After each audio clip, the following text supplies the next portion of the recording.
Nah, disanggemkeun anjeunna teh henteu lepat. Namun kalepatan urang ditemleukeun ka anjeunna. Pan kitu pisan. Harus pisan. Anjeunna baris dihukum disagedengeun penjahat-penjahat. Padahal anjeunna teu ngalakukeun kejahatan. Padahal anjeunna mah teu dosa, teu bohong-bohongan.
Sampurasun pamirsa sadaya tepang deui sareng simkuring dina acara Gentra Kahuripan.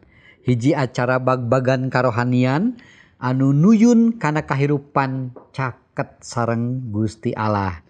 Pamirsa dinten ieu Gentra Kahuripan bade nyarioskeun ngagunemkeun perkawis cumpona nubuatan penyaliban. Nah, memang sejarah penyaliban ieu teh tos ngarobih sejarah kamanusiaan di alam dunia. Kukituna simkuring aya nu nyarengan dinten ieu nyaeta Ibu Rida. Ibu hatur nuhun Bu. Sami-sami. Tos sayogi waktasna oge Kang Adang. Mohon. Anu maneh nyarengan simkuring. Hatur nuhun Kang Adang. Sami-sami. Kang langsung wae karena obrolan urang kan urang teh kamari tos mieling Paskah ayeuna urang nyorang ka pangker deui. Leres.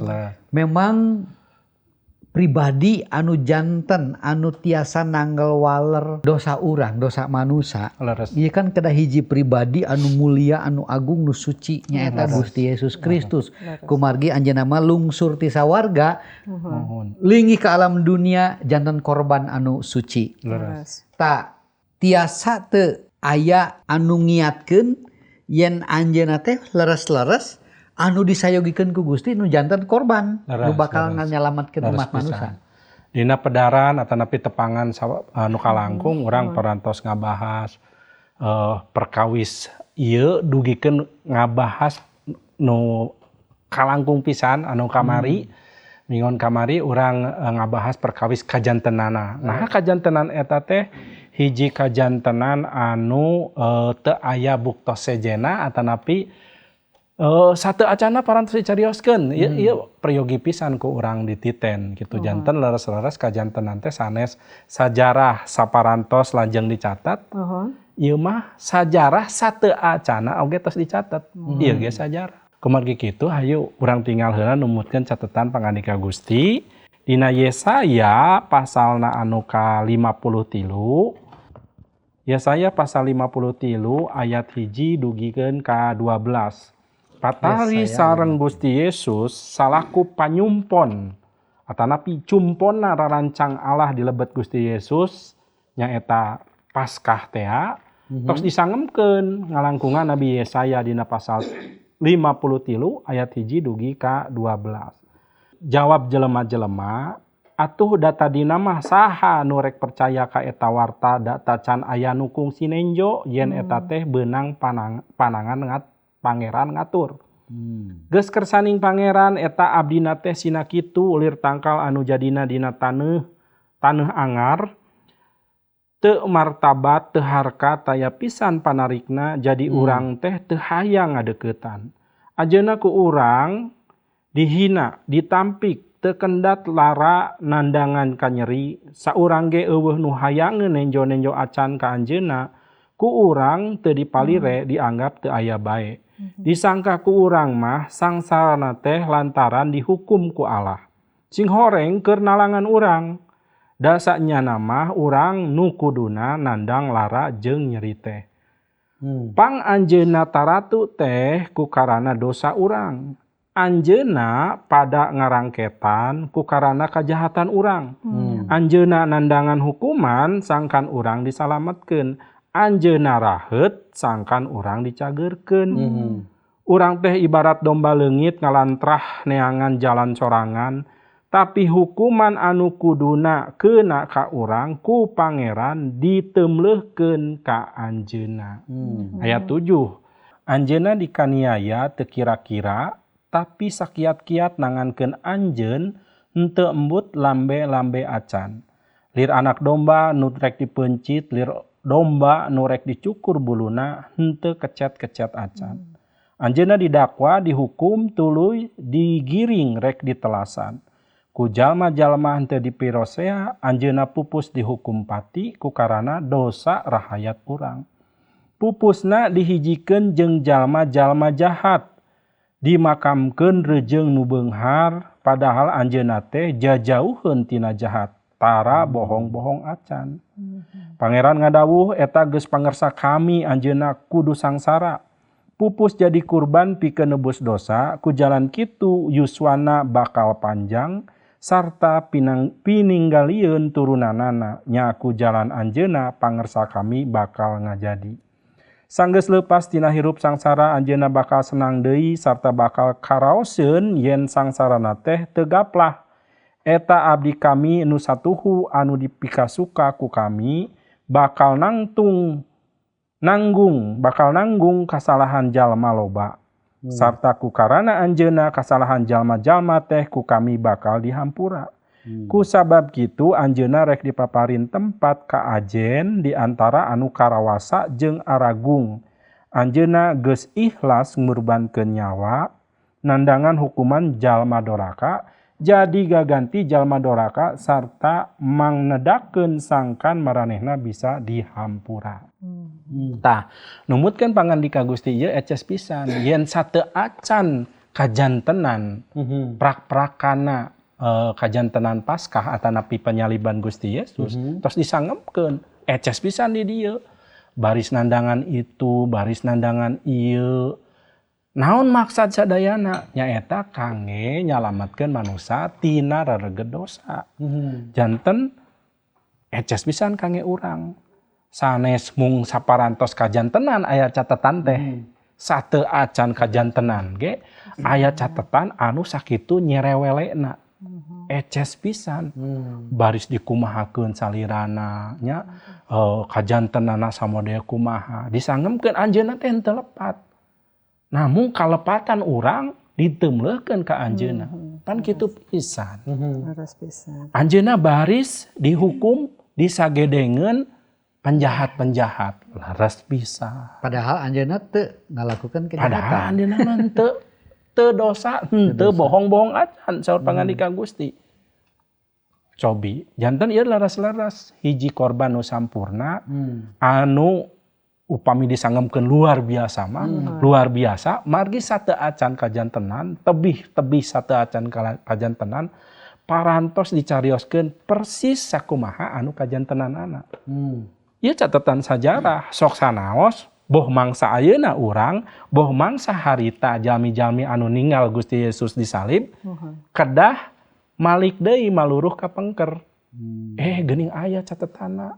Geuning kantos dicarioskeun. Leres pisan. Kumargi kitu ieu teh leres ngabuktoskeun rarancang ilahi. Rarancang anu sate acana tos disangemkeun. Sanes rarancang da upami teu aya cariosan, teu aya buktos yen kantos didugikeun sate acana pan sanes rarancang. Leres. Oge teu tiasa disebatkeun nyumponan sakumaha judul cariosan urang, obrolan urang teu tiasa disebatkeun nyumponan. Upami teu acan aya naon nu kedah dicumponanana. Kedah aya heula naon nu disangemkeun di pengker neme geuning itu cumponna di ditu. Seperti itu Pak Sam. Tah, upami ninggal kategori jalmina memang kadah ditedunana ku Gusti Yesus nya. Leres pisan. Da moal aya nu kiat atuh.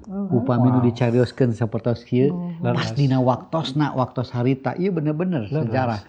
Nah, ieu Yesaya salah sawios nabi besar. Nah ayeuna kinan-kinan aya tambihan deui teu. Sanes mung saukur Yesaya. Panginten Ibu aya nambihan nubuatan panyumpon di kitab mana ieu teh? Kajabi di Yesaya anu cumarios. Kajabi di Yesaya atanapi buktos-buktos Bu ieu teh leres kitab Yesaya ieu teh nyarios ka Gusti Yesus. Leres.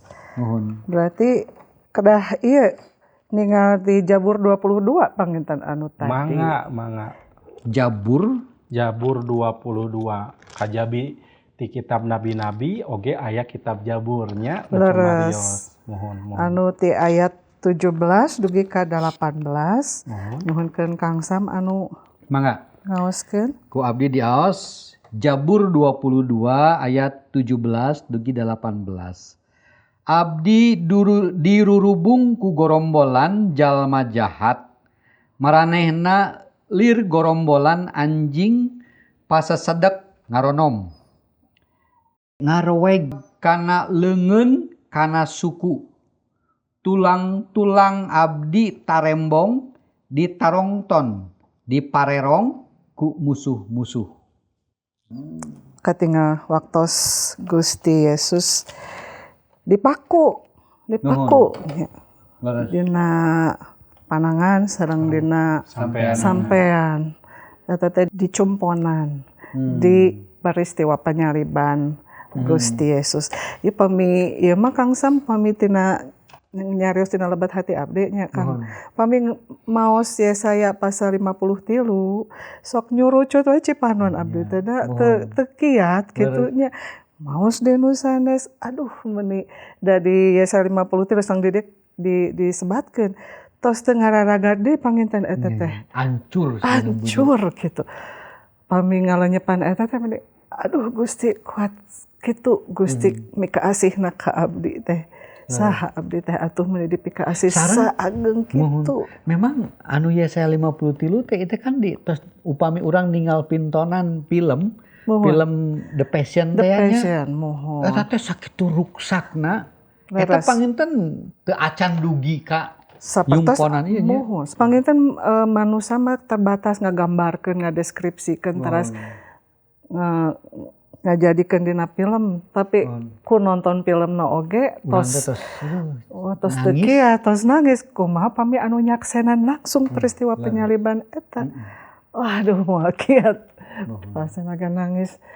Hate teh pasti ka sentuhnya ka ieu Gusti hatur nuhun pisan tinu pengorbanan kacumponan segala rupi anu tos diseratkeun dina nubuatan dumuatan di wasiat heubeul. Eta tambihanana kayak kung ada kalebet eta nya dugi ka detail muhun dugi ka tadi naon abdi dirubung ku gorombolan jalma jahat maranehna lir gorombolan anjing pasasedek ngaronom muhun ngarweg kana leungeun kana suku tulang-tulang abdi tarembong ditarongton diparong ku musuh-musuh tulang-tulang abdi katarembong berarti aduh kacida nyeri nanya nanya kadang nah bet nyangge ngarweg kana leungeun kana suku hartos ngarweg salerasna ieu upami dina terjemahan bahasa Indonesia mah anu dicanak tina terjemahan Septuaginta anu aslina sanes ngarweg diangge kecap menusuk tangan dan kaki. Hartosna sakumaha gambaran Gusti Yesus disalib dipaku. Ngangge kecap oruso. Oruso bahasa ngangge bahasa Yunani. Imam-imam Yahudi anu mangsa harita masihan terjemahan tina perjanjian lawas karena bahasa Yunani anu disebat terjemahan Septuaginta namina. Ngangge oruso. Kecap natenya eta hartosna nya di sapertos ngali atanapi nojos nusuk gitu. Berarti leres hartosna panangan teh dipaku, ditojos dugi sampean oge. Nanti dia ngabuktoskeun sakitu detail mohon perkawis nya eta Gusti Yesus ngalaman model kitu.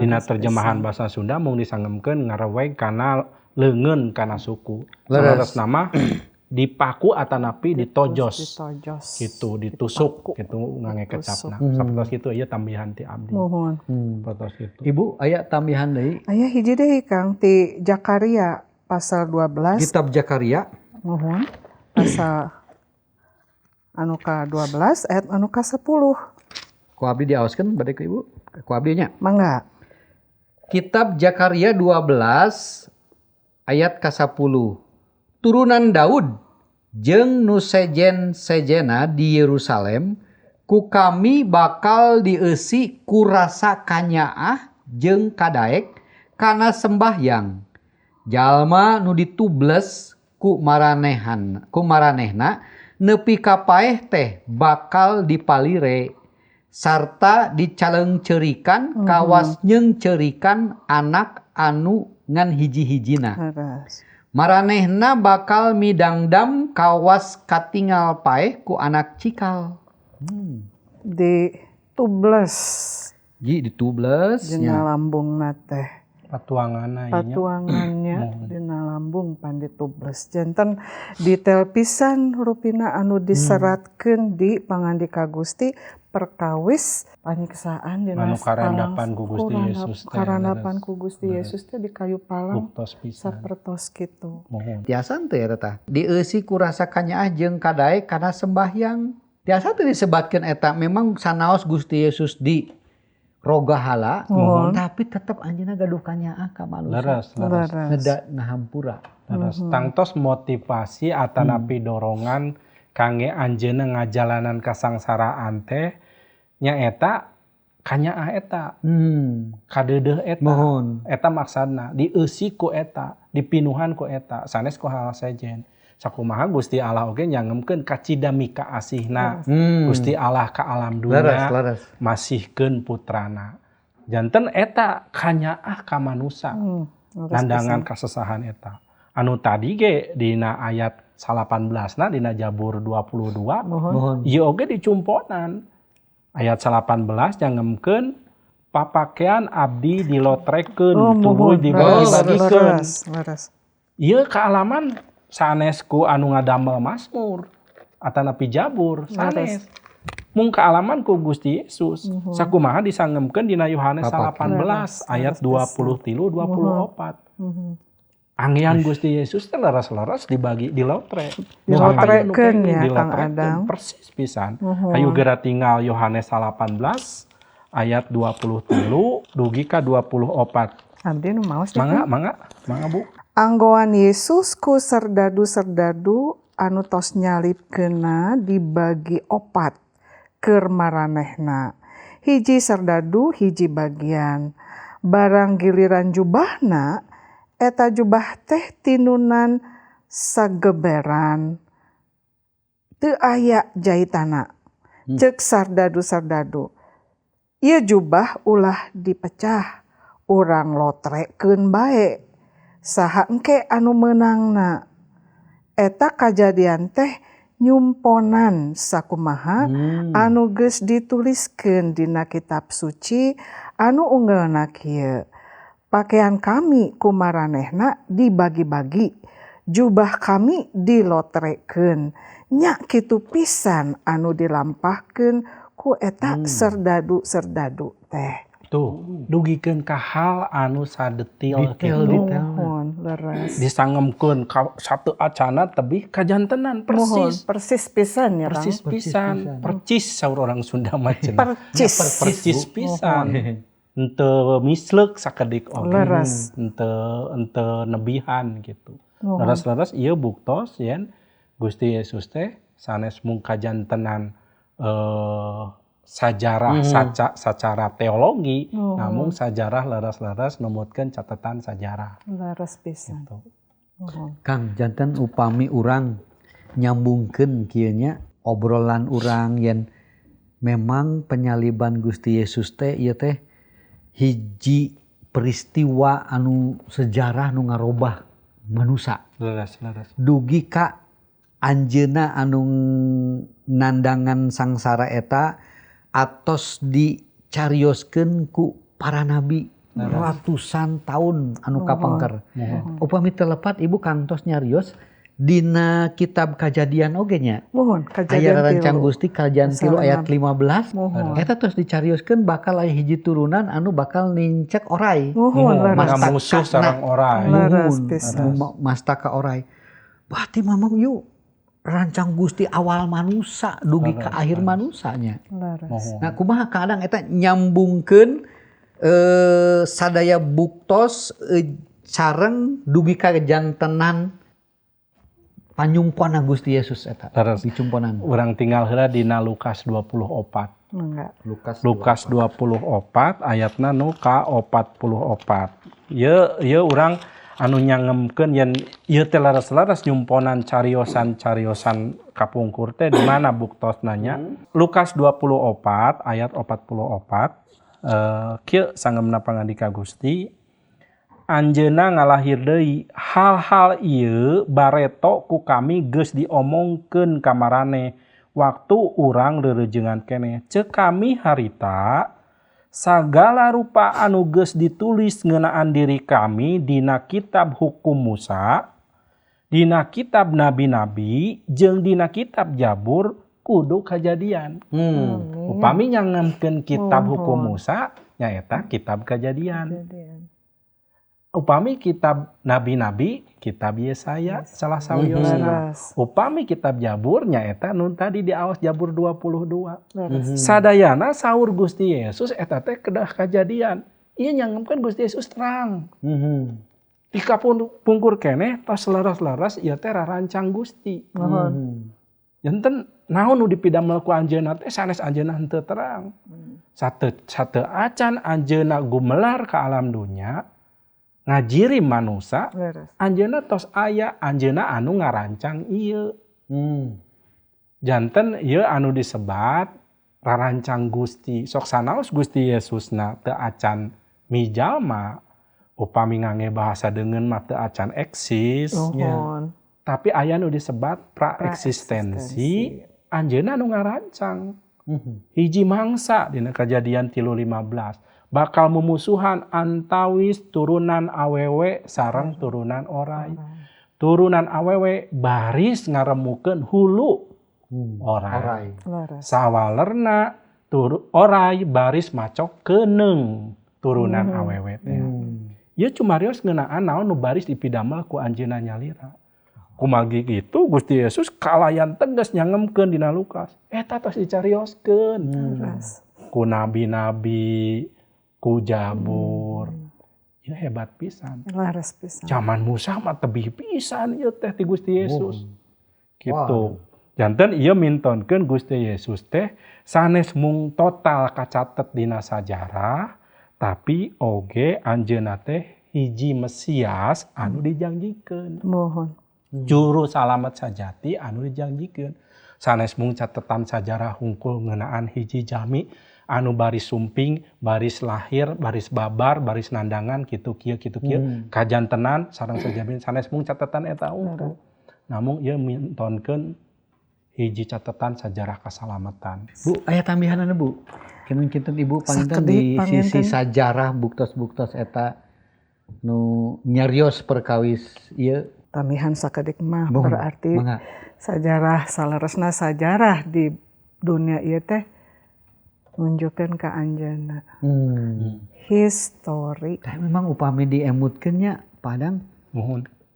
Ieu upami ningal ti kitab Musa para nabi Jabur ieu tos ngeceskeun eces pisan.